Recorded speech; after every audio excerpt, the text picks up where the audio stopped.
देखिए, जब ज्यादा घर में पितृदोष हो ना, ऐसा लगे कि पितृदोष बहुत ज्यादा है, 1 रुपए कमा रहे हैं, 1.25 रुपए खर्च हो रहा है, हाथ में पैसा नहीं टिक रहा, दुकान 4 दिन अच्छी चल रही है, फिर व्यापार डाउन हो जाता है, कोई पैसा लेकर भग गया, नहीं दे रहा, कहीं कर्जा मात्रा बढ़ गई है, ये पितृदोष के लक्षण है कुछ।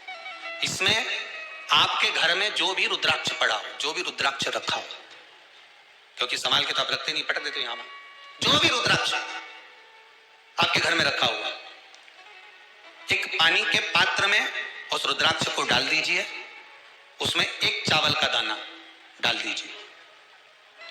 महाराज, परिंदा जहां होता है, मटका, हंडा या रसोई घर में आपका जो पानी भरने का स्थान होता है, जिसको आरो वारो क्या क्या लगा के रखते हो, उसी के कहीं पास में उस कलश को रख दीजिए, ऊपर से उसको ढक दीजिए। शाम के समय, सुबह रखा 10 बजे से 12 बजे के बीच में, शाम के समय प्रदोष काल में भगवान शंकर का नाम स्मरण कर कर, ओम नमः शिवाय बोलकर, श्री शिवाय नमस्तुभ्यं बोलकर, या महामृत्युंजय मंत्र का स्मरण कर कर, या गायत्री मंत्र का स्मरण कर कर, जो मंत्र आपकी बुद्धि में, विवेक में समाहित हो, उस मंत्र का नाम लेकर राम कृष्ण हरि जो बोल सकते हो, एक घी का दिया अवश्य प्रज्वलित करें, लंबी बाती का। कौन सी बाती का? फूल बत्ती का नहीं, गोल बत्ती का नहीं, लंबी बाती का। बत्ती का मुख दक्षिण की ओर, कहां पर होना चाहिए? दक्षिण की ओर, ना पूरब, ना पश्चिम, ना उत्तर, बत्ती का मुख कहां हो? दक्षिण की ओर।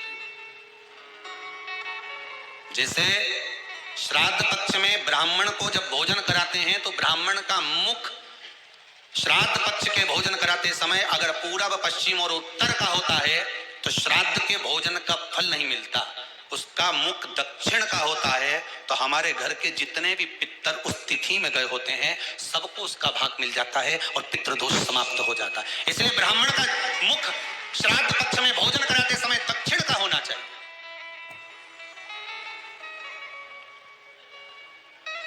ब्राह्मण का मुख दक्षिण का।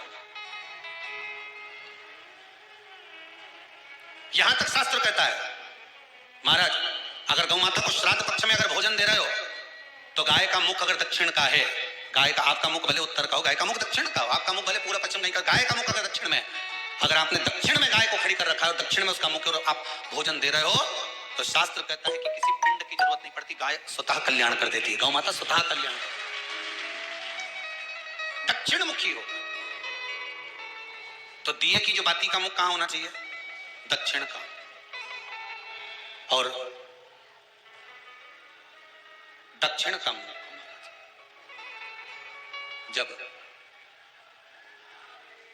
जब दक्षिण का मुख हो, दक्षिण की ओर बाती हो महाराज, तब दक्षिण की बाती जलाने के बाद में भगवान से वहीं पर प्रार्थना करें।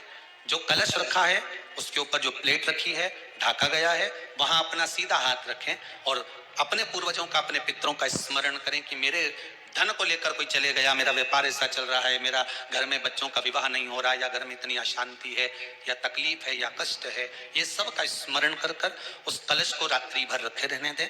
सुबह स्नान आदि करने के बाद फिर एक घी का दिया दक्षिण की ओर लगाकर सुबह 10 बजे से 12 बजे के बीच में उस जल को शिव जी को समर्पित कर कर आ जाएं और वो रुद्राक्ष लेकर वापिस सजाएं। महाराज वापिस सजाएं, उस रुद्राक्ष को अपने घर में रख दीजिए। वर्ष भर वो रुद्राक्ष आपको कभी बीमारी से नहीं घिरने देगा, कभी किसी जगह खड्डे में नहीं जाने देगा, वो उन्नति की ओर ही बढ़ाएगा। भले कोई भी रुद्राक्ष हो, 1 मुखी से लेकर 14 मुखी, 20 मुखी, 18 मुखी, जो रुद्राक्ष आपके पास में, आप तो उसका स्मरण करिए।